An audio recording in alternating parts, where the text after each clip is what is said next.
আজকে যে গৌরবময় উপস্থিতি মাননীয় শ্রীযুক্ত শুভব্রত চক্রবর্তী মহাশয়কে বলার জন্য অনুরোধ জানাচ্ছি। আপনার জোরে আমাদের বলতে বলতে টিফিন টাইমটা হবে, কিন্তু টিফিন টাইমের পরে উনি আবার করবেন, তো ওনাকে বলার জন্য অনুরোধ জানাচ্ছি। উনি মেয়েদের নার্ভাস হয় কেনা IIT খড়গপুর সহচট্টগ্রাম যৌথ দেয়।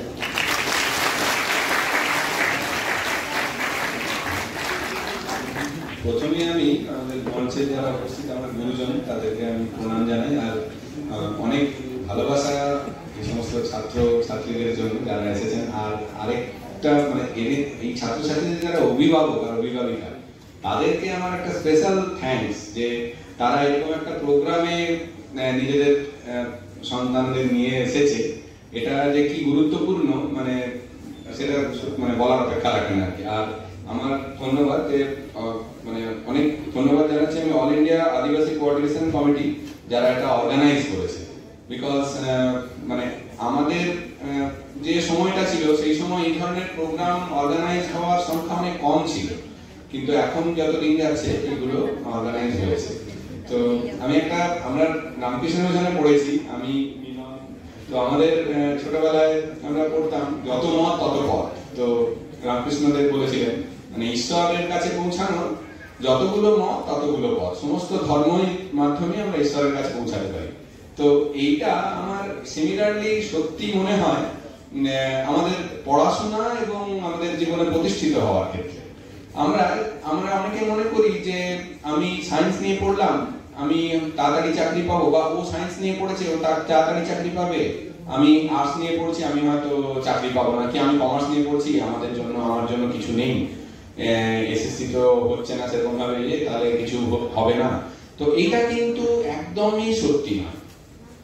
এর ক্ষেত্রেও যত মত তত পথ, মানে যতগুলো সাবজেক্ট আছে যতগুলো নিয়ে পড়াশোনা করা সম্ভব, আমাদের গভর্নমেন্ট যারা এডুকেশন পলিসিটাকে মানে এস্টাবলিশ করে, আমাদের রাজ্যের ক্ষেত্রেই বলো বা আমি তুমি করেই বলছি সবাই অনেকেই ছোট আমার থেকে, রাজ্যের ক্ষেত্রেই বলো বা আমাদের দেশের ক্ষেত্রেই বলো, তারা কোনো একটা কোর্স কোনো একটা পড়াশোনা তৈরি করেছে মানে সেটা ডেফিনেটলি সেটার মাধ্যমে আমরা কিন্তু জীবনে সফল হতে পারি।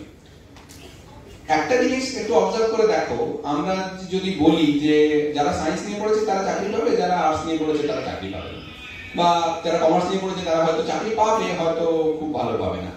আমাদের সমাজে তোমরা হয়তো দেখে থাকবে সবারই আলাদা আলাদা কাজ আছে।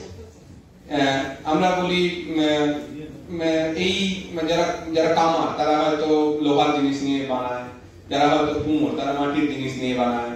তো আমাদের সমাজে কিন্তু সব রকম লোকেরই কিন্তু চাহিদা আছে। ঠিক সেই রকমই হচ্ছে আমাদের মানে এডুকেশনের ক্ষেত্রেও ব্যাপারটা কিন্তু ওরকম। আমাদের দেশ বা আমাদের রাজ্য চালাবার জন্য যেমন ইঞ্জিনিয়ারের দরকার, ঠিক তেমনি যারা ইকোনমিক্স ভালো জানে তারও দরকার, ঠিক তেমনি যারা হিস্ট্রি ভালো জানে তারও দরকার, যারা জিওগ্রাফি ভালো জানে তারও দরকার। সুতরাং এটা ভাবার কোনো কারণ নেই যে আমি বাংলা অনার্স পড়ে আমি কিছু করতে পারবো না বা আমার জন্য কোনো ঠিকঠাক চাকরি নেই। আমি চাইবো যে এই ধরনের সেমিনার আরো ভবিষ্যতে হোক, এবং আমি চাইবো যে ইন্টারঅ্যাক্টিভ সেশন হোক, মানে আমরা নিজেদের ভেতরে যেন পরস্পর কথা বলতে পারি, আলাপ আলোচনা করতে পারি। আমি এটা খুব ভালোভাবে প্রুভ করতে পারি যে এমন কোনো সাবজেক্ট এক্সিস্ট করে না যেটা নিয়ে পড়াশোনা করলে, মাইন্ডে ভালো করে পড়াশোনা করলে সেটাতে আমরা জীবনে সফল হতে পারবো না, এটা কখনো হতে পারে না। তো ইন্টারঅ্যাক্টিভ সেশন হলে আমরা এটা বলতে পারি বা বোঝাতে পারি। আমি এখন খুব ইলাবোরেটেড ব্যাপারে যাচ্ছি না। তো ওই যত মত তত পথ, মানে আমি যেটা পড়ছি সেটা যদি আমি ভালো করে পড়ি, আমি যত ছোট সংস্থানেই পড়াশোনা করি, যত ছোট স্কুলই হোক, সেখানে যদি আমি 1 থেকে 5-এর মধ্যে বা 1 থেকে 10-এর ভেতরে থাকি, আমি একদম মানে আমি অ্যাসিওর করতে পারি যে আমি জীবনে প্রতিষ্ঠিত হওয়া থেকে সেই স্টুডেন্টকে কেউ আটকাতে পারবে না। আরেকটা পয়েন্ট আমি বলতে পারি যে যে সমস্ত মা বাবারা এখানে তাদের ছেলে মেয়েদের এনেছেন, অভিভাবক বা অভিভাবিকা, তারা কিন্তু কখনো নিজের ছেলে মেয়েদের বা যে সমস্ত মাস্টারমশাইরা এখানে আছেন, বা আমি অ্যাটলিস্ট নিজে চেষ্টা করি এই সমস্ত আমাদের পিএইচডি স্টুডেন্টদের বা এমটেক স্টুডেন্টদের বা বিটেক স্টুডেন্টদের আমি এটা মেনে চলার চেষ্টা করি, কখনো নিজের সন্তানকে বা নিজের ছাত্রছাত্রীকে কখনো নেগেটিভ কোনো কিছু বলবেন না। কখনো এটা বলবেন না যে তুই পড়াশোনা করছিস না, তোর দ্বারা কিছু হবে না। আমি মনে করি every student, every child is special. কিভাবে স্পেশাল? সবাইকে যে ভালো পড়াশোনাতে কোনো সাবজেক্টে, কারোর বাংলা ভালো লাগতে পারে, কারোর অঙ্ক ভালো লাগতে পারে, কারোর ফিজিক্স ভালো লাগতে পারে, কারোর এই চারটে কিছুই ভালো লাগতে পারে না, সে খুব ভালো হাতের কাজ করতে পারে। সে যদি তাকে যদি একটু মাটি দেওয়া হয়, সে এত সুন্দর একটা মূর্তি বানাতে পারে যেটা দেখে সবাই অবাক হয়ে যাবে। আমাদের উচিত, আমি এখানে যে অভিভাবিকা এসেছেন, আমি তাদেরকে রিকোয়েস্ট করব, নিজের সন্তানদের ভেতরে, নিজের স্টুডেন্টদের ভেতরে পজিটিভ জিনিসটা খুঁজে বের করার চেষ্টা করবেন। এটা হচ্ছে সব থেকে ভালো, এর থেকে ভালো কাজ কিছু নেই, মানে ভালো কাজ কিছু নেই এবং এর থেকে ইন্সপায়ারিং কিছু নেই। কখনো তাদেরকে কখনো নেগেটিভ বলবেন না। এর আগে যিনি বললেন, ওনার কথাটা আমি মানে কোট করছি, উনি যে বললেন না যে আমার সন্তান বাংলা জানে, ইংলিশ জানে আর হিন্দি জানে, এটা থেকে আমি কি তাকে কম ট্যালেন্টেড বলতে পারি? কখনো বলতে পারি না। সুতরাং আমাদেরকে আমাদের সন্তানদের ভেতরে যে স্ট্রং পয়েন্টটা সেটা খুঁজে বের করতে হবে। হতে পারে সে খুব ভালো গান জানে, তাকে আমি মিউজিক নিয়ে পড়াবো, তাকে আমি অঙ্ক করতে বলবো না জোর করে, তাকে আমি ফিজিক্স পড়তে বলবো না জোর করে। সে হয়তো খুব ভালো আঁকে, হতেই পারে, আমি তাকে ফাইন আর্টস নিয়ে পড়াবো। আমি সেই জায়গাটা খুঁজে বের করার চেষ্টা করব। সুতরাং কখনো এটা, যারা নিজেরা এসেছো, যারা মাধ্যমিক দিয়েছো, আমি দেখেছি যারা উচ্চ মাধ্যমিক দিয়েছো হাত তুলেছো, যারা গ্রাজুয়েশন করেছো, তারা একটু চুপ করে বসে ভাবার চেষ্টা করতে যে কোন সাবজেক্টটা পড়তে তোমার সব থেকে ভালো লাগে। কাউকে জিজ্ঞেস করার দরকার নেই, তুমি নিজে নিজে ডিসিশন নেবে সেই সাবজেক্টটা নিয়ে তুমি পড়াশোনা করবে। এবং আমি এটা অ্যাসিওরেন্স দিতে পারি, যে যেটা ভালোবাসে সে সেটা নিয়ে যদি পড়াশোনা করে, তাহলে তার সাফল্য কেউ আটকাতে পারবে না। নট নেসেসারিলি তাকে অঙ্ক নিয়ে পড়তে হবে, নট নেসেসারিলি তাকে বাংলা নিয়ে পড়তে হবে।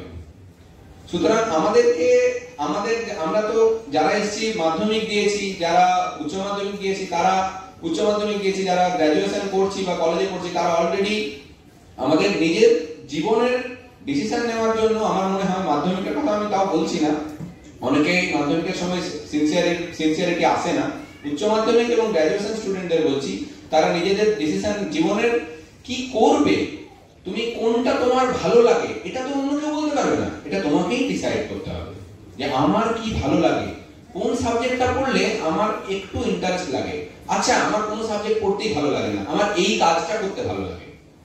আমাকে একটা ছোট লোহার টুকরো দিলে আমি খুব ভালো করে সেটা লেদ মেশিনে খুব ভালো একটা স্ট্রাকচার দিতে পারি, মেবি পসিবল। আমি এখানে আসানসোল বিবি কলেজে ফিজিক্স অনার্স পড়েছি, আমি ইঞ্জিনিয়ারিং পড়িনি, তারপরে যাই হোক পড়েছি। আমরা আমাদের বিভিন্ন আমার চাকরির সূত্রে দেখেছি, কোন ছেলে একদম সাপ্লি খায়, যেটাকে বলে আর কি, মানে সাবজেক্টে পাস করতে পারেনি, কিন্তু সে সব থেকে ভালো লেদ মেশিন চালায়।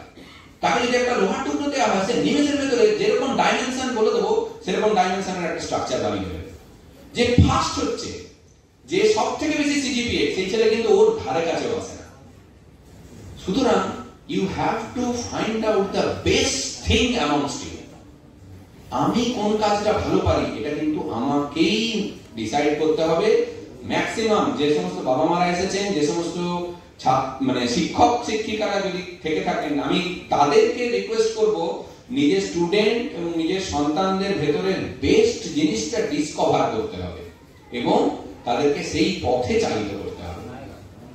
This is the main thing. হ্যাঁ, আমার এটাই বলা। এবং আমি এখন হয়তো আমাদের এই স্বল্প পরিসরে সম্ভব হবে না, পরে যদি কখনো কোনো ইন্টারঅ্যাক্টিভ সেশন হয়, আমি যদি ইচ এন্ড এভরিবডি ইন্ডিভিজুয়ালি আমাকে বলে যে আমি এই সাবজেক্টটা পড়তে ভালোবাসি, আমি একদম মানে বলে দিতে পারি যে তুমি পরবর্তীকালে এটা নিয়ে যদি পড়াশোনা করো, তোমার জীবনে প্রতিষ্ঠিত হওয়ার সম্ভাবনা সব থেকে বেশি।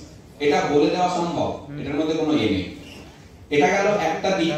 আরেকটা ছোট্ট দিক আমি বলতে চাই, আমরা মোবাইলে অনেক সময় স্পেন্ড করি। আমি অনেকেই বলে মোবাইল দেখো না, বাড়ির সবাই বলে মোবাইল দেখাটা খুব খারাপ। আমি বলবো আমাদের জীবনের এখন যে টেকনোলজিটা আমাদের কাছে অ্যাভেলেবল, সেটার আমরা যেন সৎ ব্যবহার করি। আমি দিনে 1 ঘন্টা যদি মোবাইল দেখি সেটা কোনো ক্ষতি নয়, বা আমি যদি 2 ঘন্টা মোবাইল দেখি সেটা কোনো ক্ষতি নয়, যদি সেই 2 ঘন্টা আমি আমার কাছে অ্যাভেলেবল যে রিসোর্স, মানে যে বেস্ট রিসোর্স ইন্টারনেটে, ওয়েবসাইটে, বিভিন্ন ওয়েবসাইটে অ্যাভেলেবল, আমি যদি সেটাকে নিজের সাফল্যের জন্য কাজে লাগাই। আমি খুব ছোট্ট উদাহরণ দিচ্ছি, আমি খুব ভালো ইংরেজি লিখতে পারি না, হতেই পারে, আমার রাইটিং স্কিল খারাপ। আমরা একটা ছোট্ট গ্রুপ বানিয়ে হোয়াটসঅ্যাপে, যারা আমরা একসঙ্গে পড়াশোনা করি, সেখানে আমরা ঠিক করব যে আমরা এখানে মাতৃভাষা বা বাংলা বা হিন্দিকে ইংলিশ করে আমরা লিখব না। আমরা ঠিক করব যে আমরা ইংলিশেই কমিউনিকেশন করব। এবং ওইখানে তুমি দেখে থাকবে, যদি আমি বলছি, যদি কেউ নাও দেখে থাকো, যদি ডিসকভার নাও করে থাকো, তোমরা শুধু ডিকশনারিটা অন করবে। ডিকশনারিটা অন করে তুমি যদি 1 লাইনে ইংরেজি লেখো, সেই ইংরেজিটা তলায়, যদি তুমি কিছু ভুল লেখো তাহলে সেই তলায় দাগ আছে, সেটা অটো কারেক্ট করার একটা অপশন আছে। আমি বলতে চাই, এই যে অ্যাভেলেবল টেকনোলজিটা, যেটা আমি একদম বিনামূল্যে পাচ্ছি, সেই টেকনোলজিটাকে আমি নিজের সেলফ ডেভেলপমেন্টের জন্য কাজে লাগাবো। আমি ওই 1 লাইন ইংরেজি লেখাটা কি করে ঠিক লিখবো সেটা আমি হোয়াটসঅ্যাপের থেকে ফ্রিতে শিখে নেব। ওটা কারেক্ট করে দেবে, আমি ওই লাইনটা লিখে রাখলাম, এটা তো আমার কাছে ফ্রি। এবং আমি কিন্তু মোবাইলের সঙ্গেই সময় কাটাচ্ছি। আমি কিন্তু আমার ইন্টারেস্টের জায়গা, মোবাইলটা সাংঘাতিক ইন্টারেস্টের জায়গা, আমাদের আকর্ষণের জায়গা। কিন্তু সেটা করতে গিয়ে আমি বন্ধুদের ভেতরে তো আমরা সারাদিন কথা বলি।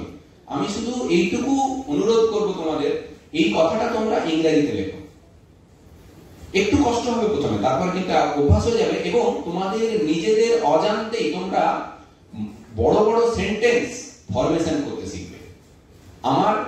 এইটা হচ্ছে আমার বলার আরেকটা দিক। আরো 2-3টে পয়েন্ট বলবো, যে আমাদের কাছে অ্যাভেলেবল ফ্রি টেকনোলজি, এটা আমাদেরকে নিজেদের ডেভেলপমেন্টের জন্য কাজে লাগাতে হবে। আমি খুব ছোট্ট একটা ইউটিউবের চ্যানেলের নাম বলছি, NPTEL। হ্যাঁ, আমাদের IIT এবং NIT থেকে চালানো হয়। আমি এটার ফুল ফর্মটা জানতাম না, আজকে তোমাদেরকে বলার জন্য আমি ফুল ফর্মটা এক্ষুনি সার্চ করলাম। এটা হচ্ছে national programme on technology enhanced learning. এটা ভারত সরকারের একটা ইনিশিয়েটিভ। আমাদের IIT NIT তে যে সমস্ত ক্লাস হয়, সেই ক্লাসটা রিয়েল টাইম বলে, মানে আমাদের যে ক্লাস হয়, এই যে আমি বলছি এরকম ক্লাস হচ্ছে, এই ক্লাসগুলো পুরোটা ক্যামেরা দিয়ে রেকর্ড করে নেওয়া হয়, এবং রেকর্ড করে এই NPTEL বলে সম্পূর্ণ ফ্রি একটা ইউটিউব চ্যানেল আছে, কোনো পয়সা লাগবে না। এই ফ্রি ওয়েবসাইটে, এই ফ্রি চ্যানেলে ইউটিউবে আপলোড করে দেওয়া হয়। তোমরা যারা টেকনোলজি রিলেটেড পড়াশোনা করো, তারা, বা যারা নন টেকনোলজি রিলেটেড যারা পড়াশোনা করো, তারা এই NPTEL এর ইউটিউব চ্যানেলে ঢুকে তোমার ইন্টারেস্টে বা তোমার সাবজেক্টে, বা তুমি যেটা বুঝতে পারছো না, আমি একটা উদাহরণ দিচ্ছি, মেকানিক্যাল ইঞ্জিনিয়ারিং এর একটা পার্ট কি ফিজিক্সের ক্রিস্টালোগ্রাফি, ফিজিক্স, আমি হয়তো একটু কিছু উঁচু বললাম যেটা অনেকে বুঝতে পারছে না, যে কোনো সাবজেক্ট আমি বলছি, যে কোনো একটা টপিক আমি এটা বুঝতে পারছি না, তুমি যদি NPTEL এর ওই ইউটিউব চ্যানেলে গিয়ে ওটা সার্চ করো, তুমি ওটা সম্পর্কে, ভারতবর্ষে 23টা IIT আছে, হয়তো দেখা যাবে 20টা ভিডিও পাবে যেখানে খুব বড় বড় ফ্যাকাল্টি, মানে খুব বড় বড় প্রফেসররা ওটার উপরে বক্তৃতা দিয়েছে, এবং ভীষণ সহজভাবে ওই চ্যাপ্টারটাকে বুঝিয়েছে, এবং this is available absolutely free for you by government of India. সুতরাং আমি এই টেকনোলজি এনাবেলড লার্নিং, যেটা মানে আমাদের কাছে অ্যাভেলেবল ফ্রি যে ওয়েবসাইট, অ্যাভেলেবল ফ্রি যে ইউটিউব চ্যানেল, অ্যাভেলেবল ফ্রি যে ফেসবুক গ্রুপস, এরকম অসংখ্য ফেসবুক গ্রুপ আছে যেখানে খুব ভালো মানের নোটস, খুব ভালো মানের ইংলিশের নোটস আপলোড করা আছে। আমি চাই তুমি যতক্ষণ মোবাইল ইউজ করবে ততক্ষণ তুমি ওইগুলোকে ফলো করো। হ্যাঁ, আমি একদম যন্ত্র হয়ে যেতে বলবো না কাউকে, যে মানুষ মাত্রই তার একটু রিক্রিয়েশন থাকবে, কিন্তু আমি চাই যে তুমি যদি 1 ঘন্টা কাটাও, তাহলে চেষ্টা করো 45 মিনিট মোবাইলটা বা যে পয়সাটা তুমি ডেটাটা কিনছো পয়সা দিয়ে সেটাকে নিজের ডেভেলপমেন্টের জন্য কাজে লাগাও। এই ব্যাপারটা তোমাকে একটু অনেস্ট থাকতে হবে। সুতরাং এই টেকনোলজি এনাবেল লার্নিং এই জিনিসটা কিন্তু আমাদেরকে আজকের যুগে, এটা আমাদের সময় একদম ছিল না। মানে গুগলের কোনো অস্তিত্ব ছিল না, আমাদের শুধু টেক্সট বুক ছাড়া কোনো ভরসা ছিল না, আমাদের কাছে মোবাইল ছিল না, আমাদের কাছে এই ইন্টারনেট বা ডেটার এই যে অ্যাভেলেবিলিটি সেটা কিন্তু একদম ছিল না। মানে এটা কিন্তু একটা বিশাল বড় সুবিধা তোমাদের জন্য। তোমাদের কাছে জ্ঞানটা জাস্ট ভেসে বেড়াচ্ছে, ইউ হ্যাভ টু মানে ক্যাপচার ইট, তোমাদের এটা ধরতে হবে। তাহলে এই টেকনোলজি এনাবেল লার্নিং, তুমি ইংরেজি লিখতে পারছো না, তুমি গ্রামারলি বলে একটা সফটওয়্যার আছে, তুমি নিজের কম্পিউটারে, তুমি নিজের মোবাইলে তুমি ওটাকে ইনস্টল করে নাও, ফ্রি। তোমার ইংরেজিটা তুমি যেটা লিখবে অটো কারেক্ট করে দেবে, হোয়াটসঅ্যাপেও যেতে হবে, ওটা অটো কারেক্ট করে দেবে। এই সমস্ত ব্যাপারগুলো তোমাদেরকে মানে এই প্রোগ্রামটাকে আমি ওই জন্য অনেক সাধুবাদ জানাচ্ছি যে এরকম প্রোগ্রাম অ্যারেঞ্জ করা হয়েছে যাতে করে তোমাদের যেটা তোমাদের পাথ শো করবে। আর তুমি যে সাবজেক্ট নিয়ে পড়ছো সেটাই কিন্তু কোনো কিছু কম নয়, সেটা তোমাদেরকে সেই জায়গা থেকে সাফল্য হওয়া সম্ভব। আর আরেকটা জিনিস যেটা মানে আমি খুব ব্রিফলি বলছি, নিজের ছেলে মেয়ে, নিজের অভিভাবকদের বলছি, বিশেষ করে যারা এসেছেন, যতজনই এসেছেন, নিজের ছেলে মেয়েদের যেটা পজিটিভ জিনিস, যেটা স্ট্রং জিনিস, সেটা বের করার চেষ্টা করতে হবে এবং তাদেরকে সেই রাস্তায় তাদেরকে এগিয়ে নিয়ে যেতে হবে। এটা নয় জোর করে কাউকে ইঞ্জিনিয়ারিং পড়ানো যাবে, তার যেটা পছন্দের জায়গা সেটাই করতে হবে। তো এটা পর্যন্ত বললাম। আর আমরা মানে তোমাদের কথা ভেবেই আমি বিশেষ করে আমার বন্ধু মিলন কর্মকার, যে সাউথ ইস্টার্ন রেলে কর্মরত, মিলনের অনুপ্রেরণাতেও আমি খানিকটা এসেছি। তো মিলন আমরা মিলে আমরা একটা কোচিং সেন্টার মানে চেষ্টা করছি, মানে খুবই বাডিং স্টেজে আছে। তো তোমাদের যে কোনো রকমের অসুবিধা জাস্ট মানে তোমরা আমাদের কাছে আসতে পারো এবং ওই কোচিং সেন্টারে বিভিন্ন রকমের মানে ক্যারিয়ার ওরিয়েন্টেড কোর্স, যাতে করে যে কোনো সাবজেক্টে পড়েও কিছু পড়াশোনা করে তোমরা যাতে সরকারি চাকরির পরীক্ষাগুলো ক্র্যাক করতে পারো, সেরকম ধরনের ট্রিক্স এইগুলো সব মানে আমরা শেখানো শুরু করেছি। তো সেই আমি রিকোয়েস্ট করব তোমাদের আমাদের মানে কোচিং সেন্টারের মানে তোমরা এনরোল করতে পারো তোমাদের নিয়ে, মানে তোমাদের সামর্থ্য থাক না থাক সে কথা সেকেন্ডারি, মানে আমরা চাই তোমাদের মানে কোন একটা পাথ শো করতে এটা। আর একটা লাস্ট আমি বলবো, যেটা আমাদের সারা জীবন আমাদের রামকৃষ্ণ মিশনে শিখিয়েছে স্বামী বিবেকানন্দ বলতেন, জন্মেছিস যখন একটা দাগ রেখে যা। মানে শুধু আমি পড়াশোনা করলাম, চাকরি পেলাম, নিজের বিনোদনের কথা ভাবলাম, নিজের কথা ভাবলাম, পয়সা ইনকাম করলাম, মারা গেলাম, আমাকে কেউ মনে রাখলো না, এই জিনিসটা কিন্তু নয়। আমরা যখন জন্মেছি আমাদের এমন একটা কিছু কাজ করতে হবে যাতে করে আমরা মারা যাওয়ার পরেও পাড়ার লোকে বলে যে ওই লোকটা কিন্তু খুব ভালো ছিল, খুব ভালো কাজ করেছে। সুতরাং তোমাদের ভেতরে নিশ্চয়ই অনেকে সফল হবে, অনেকে অনেক উঁচু পজিশনে যাবে পরবর্তীকালে। তোমাদের কিন্তু অন্যদের কথা ভাবতে হবে, শুধু নিজের কথা ভাবলে হবে না।